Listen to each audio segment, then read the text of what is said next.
கர்த்தருடைய பரிசுத்த நாமத்துக்கு ஸ்தோத்திரம். இயேசு கிறிஸ்துவின் இனிய நாமத்தில் உங்களை அன்போடு கூட வாழ்த்துகிறேன்.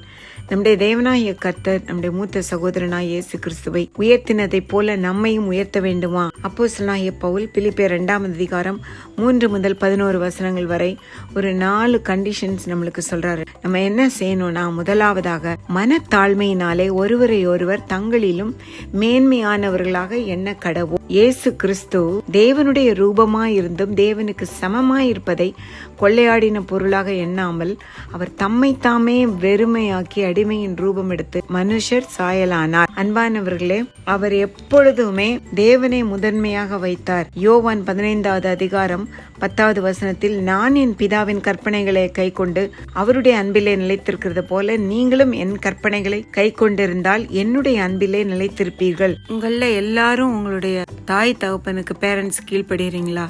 இயேசு கிறிஸ்து பிதாவாகிய தேவன் எதை செய்தாரோ அதை தான் செய்தார். ஆதியிலே வார்த்தை இருந்தது, அந்த வார்த்தை தேவனிடத்திலிருந்து அது தேவனாய் இருந்தது. பிதா அவருடைய சித்தத்தை நிறைவேற்றினார், பிதாவுடைய கட்டளைகளை நிறைவேற்றினார், அவர் மேன்மைப்படுத்தினார். நான் பிதாவில் அன்பாயிருக்கிறேன் என்றும் பிதா எனக்கு கட்டளையிட்டபடியே செய்கிறேன் என்றும் பிதா என்னிலும் பெரியவராய் இருக்கிறார். எல்லா இடத்திலும் பிதாவை மேன்மைப்படுத்துகிறார். பிள்ளைகளே, உங்களுடைய பெற்றோரை அதிகமாய் விசாரியுங்கள். தேவனுடைய பெரிதான ஆசீர்வாதம் உங்கள் தலைமையில் தங்கும். ஒரு மகன் தன் தாயை டோல்கேட்லயே இதோ வரமான்னு சொல்லிட்டு விட்டுட்டு போயிட்டு, இந்த மாதிரி நிறைய பேர் இருக்காங்க.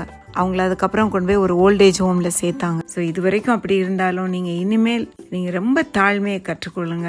இரண்டாவதாக, அவனவன் தனக்கானவைகளை அல்ல பிறருக்கானவைகளை நோக்குவானாக பவுல் சொல்றார். இயேசு கிறிஸ்து செல்ஃபிஷ் நேச்சரா ஏசாமி இருந்தாருன்னா சிலுவையில மறிச்சிருக்கவே மாட்டார். நம்முடைய பாவத்திற்காக எவ்வளவு பெரிய தியாகம்! உலகத்தின் பாவத்திற்காய் தன்னைத்தானே சிலுவையில் அறைய ஒப்பு கொடுத்தார். மூன்றாவதாக, தேவனுடைய ரூபமா இருந்தும் தேவனுக்கு சமமாய் இருப்பதை கொள்ளையாடின பொருளாக எண்ணாமல் தம்மை தாமே வெறுமையாக்கி அடிமையின் ரூபம் எடுத்து மனுஷ சாயலானார். நான்காவதாக, இது நிமித்தம் சிலுவையின் மரண பரியந்தம் கீழ்ப்படிந்தவராகி தம்மை தாமே தாழ்த்தினார். இயேசு கிறிஸ்து கீழ்ப்படிந்து தன்னை தாழ்த்தினதுனால தேவனாகிய கர்த்தர் எல்லாவற்றுக்கும் மேலாக அவரை உயர்த்தி முழங்கால் யாவும் முடங்கும்படி செய்து எல்லா நாமத்திற்கு மேலான நாமத்தை அவருக்கு தந்தருளினார். வரப்போகிற நியாய தீர்ப்பை குமாரனுடைய கைகளில் ஒப்பு கொடுத்திருக்கிறார். மற்றவர்களை நீங்கள் மேன்மையாக கருதி பிறருக்கானவைகளை நீங்கள் நோக்கி அவர்களுக்கு நீங்கள் உதவி செய்து கீழ்ப்படிந்து, அன்பு தேவனுடைய பிள்ளைகளே,